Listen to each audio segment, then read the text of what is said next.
తండ్రి, కుమారుడు, పరిశుద్ధాత్ముడు ఏకమై ఉన్నప్పటికీ వారు అనేక సమయములందు అనేక కోణముల్లో మానవాళి పట్ల పనిచేయుచున్నారు. దేవుడు మనకి తండ్రిగాను, యేసు సహోదరుడుగాను, పరిశుద్ధాత్ముడు మనకి సహాయకుడుగాను, దేవునికి ముగ్గురుగా వచ్చే అవసరం లేదు. కానీ ఆయన సహవాసములో మనతో ఉండుటకు, ఇమ్మానుయేల్ అనగా దేవుడు మన మధ్యన ఉన్నవాడు అనే విషయంని నిరూపించుటకు ఈ యొక్క 3 కోణముల్లో పనిచేస్తుంటాడు.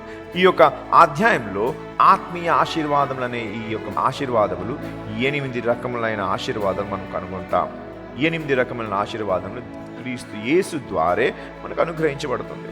క్రీస్తు యేసు ద్వారా అనుగ్రహించబడినప్పటికీ తండ్రి వలన కొన్ని, పరిశుద్ధాత్ముని వలన కొన్ని, కుమారుడైన యేసు వలన కొన్ని. అనగా ఆ ఆశీర్వాదము నీకు రావాలంటే తండ్రి ఒక పని చేయాలి. చేయబడిన ఆ పనిని నీకు అందింపజేయాలంటే క్రీస్తుయే మాధ్యమై ఉన్నాడు.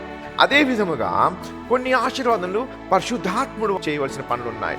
ఆయన వలన ఇవ్వబడిన ఆశీర్వాదం కూడా క్రీస్తు వలనే మనకు అనుగ్రహించబడుతుంది.